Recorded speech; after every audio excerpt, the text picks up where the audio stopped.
નમસ્કાર મિત્રો, દેશ અને દુનિયાના સુપરફાસ્ટ સમાચારમાં તમારું સ્વાગત છે। ક્યારથી શરૂ થશે દિવાળી વેકેશન? ગુજરાત શિક્ષણ વિભાગ દ્વારા શાળાઓમાં દિવાળી વેકેશનને લઈને સત્તાવાર પરિપત્ર જાહેર કરાયો છે। શૈક્ષણિક વર્ષ 2025-26 માટે દિવાળી વેકેશન 16 ઓક્ટોબરથી 5 નવેમ્બર સુધી એટલે કે 21 દિવસનું રહેશે। ઉલ્લેખનીય છે કે ઘણા લોકો વેકેશન માણવા મામાના ઘરે જતા હોય છે તો ઘણા લોકો ફરવા જતા હોય છે। 21 દિવસનું વેકેશન માણવાનો તમારો શું પ્લાન છે? કમેન્ટમાં ચોક્કસથી જણાવજો। મિત્રો, અન્ય મહત્વના સમાચારની વાત કરીએ તો રાજ્યના કર્મચારીઓને દિવાળીની ભેટ। સીએમ ભૂપેન્દ્રભાઈ પટેલે દિવાળી તહેવારને ધ્યાનમાં રાખીને રાજ્યના વર્ગ 4 કર્મચારીઓ માટે 7,000 રૂપિયા સુધીની મર્યાદામાં બોનસની જાહેરાત કરી છે। આશરે 16,921 કર્મીઓને લાભ મળશે। આ લાભ વિધાનસભા, મંત્રીમંડળ, પંચાયત, યુનિવર્સિટીઓ, ગ્રાન્ટ ઇન એડ સંસ્થાઓ તેમજ બોર્ડ અને કોર્પોરેશનમાં કાર્યરત વર્ગ 4 કર્મચારીઓ માટે લાગુ પડશે, જેઓને અત્યાર સુધી બોનસ મળતો ન હતો। નાણાં વિભાગને આ અંગેના આવશ્યક આદેશો કરવા માટે નિર્દેશ કરવામાં આવ્યો છે। મિત્રો, અન્ય મહત્વના સમાચારની વાત કરીએ તો બનાસકાંઠામાં સાર્વત્રિક વરસાદ જોવા મળ્યો। બનાસકાંઠાના કાંકરેજ, ઓગળ પંથક, સિહોરી, આકોલી, થરા, ઉમરી અને રતનપુરા સહિત અનેક ગામોમાં વરસાદ થયો। છેલ્લા 24 કલાકમાં રાજ્યના 33 તાલુકામાં વરસાદ નોંધાયો। દેગ ગામમાં 1.77 ઇંચ, જોડિયામાં 1.18 ઇંચ, ગાંધીનગરમાં 0.67 ઇંચ, ચુડામાં 0.55, અમદાવાદમાં 0.47, બોટાદમાં 0.43 અને મેઘરજમાં 0.31 ઇંચ વરસાદ નોંધાયો છે। મિત્રો, અન્ય મહત્વના સમાચારની વાત કરીએ તો ફ્લિપકાર્ટમાંથી મંગાવ્યો iPhone 16 અને નીકળ્યું કંઈક આવું।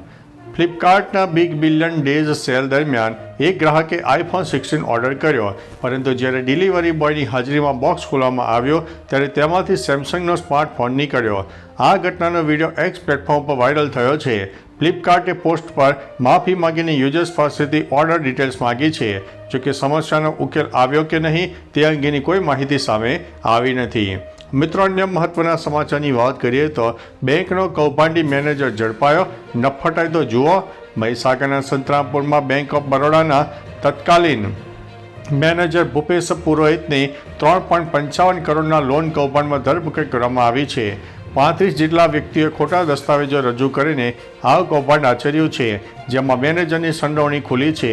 મેનેજરે લોન લેનાર પાસેથી 38 લાખ રૂપિયા લીધા હતા। ધરપકડ બાદ કૌભાંડી મેનેજરે પોલીસ સ્ટેશનમાં બિંદાસ બેસીને વિક્ટરીની નિશાન બતાવીને નફટાઈ દર્શાવી હતી। મિત્રો, અન્ય મહત્વના સમાચારની વાત કરીએ તો ચક્રવાત શક્તિ નબળું પડ્યું, ગુજરાત ઉપર કોઈ જોખમ નહીં।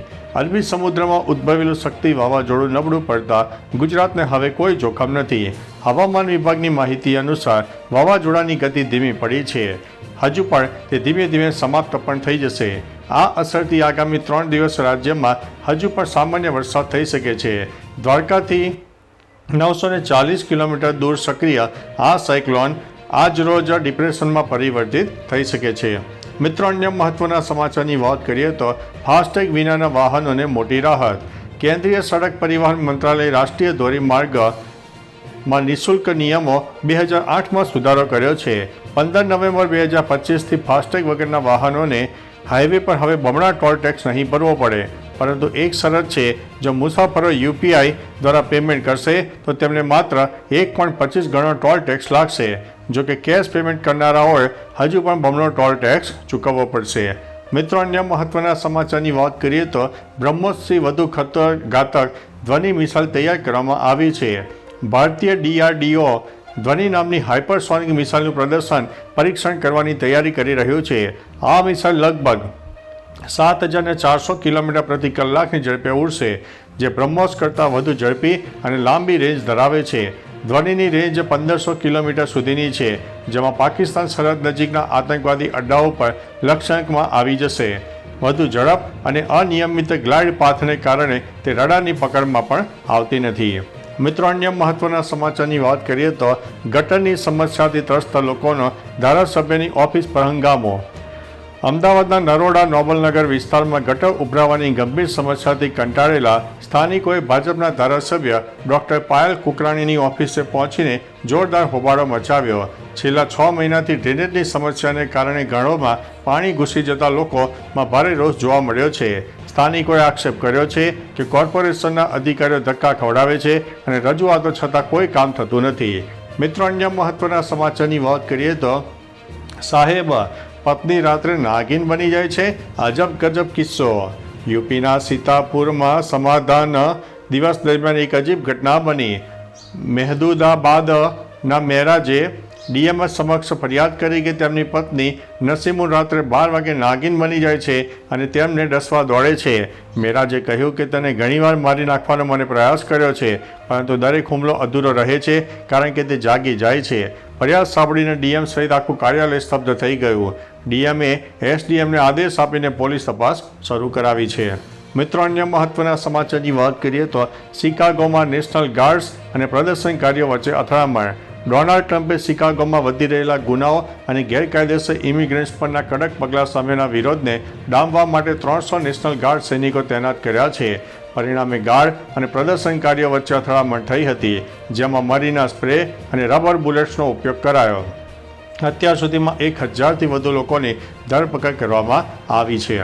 મિત્રો, અન્ય મહત્વના સમાચારની વાત કરીએ તો ગુજરાતમાં 7 દિવસ છૂટાછવાયા વરસાદની આગાહી. ગુજરાતના દરિયાકાંઠે શક્તિ વાવાઝોડાની અસરના ભાગરૂપે હવામાન વિભાગે રાજ્યમાં હજુ 7 દિવસ છૂટાછવાયા વરસાદની આગાહી કરી છે. સોમવારે અમદાવાદ, કચ્છ અને અન્ય વિસ્તારોમાં વરસાદી ઝાપટા નોંધાયા હતા. આગામી 2 દિવસે ગુજરાતમાં ગાજવીજ સાથે હળવા મધ્યમ વરસાદની શક્યતા રહે છે. ત્યારબાદ 12 ઓક્ટોબર સુધી સૌરાષ્ટ્ર અને દક્ષિણ ગુજરાતમાં વરસાદી માહોલ જળવાઈ રહેશે. તો ચાલો મિત્રો, ફરીથી દેશ અને દુનિયાના સુપરફાસ્ટ સમાચાર લઈને મળતા રહીશો. ત્યાં સુધી અમને રજા આપશો. નમસ્તે.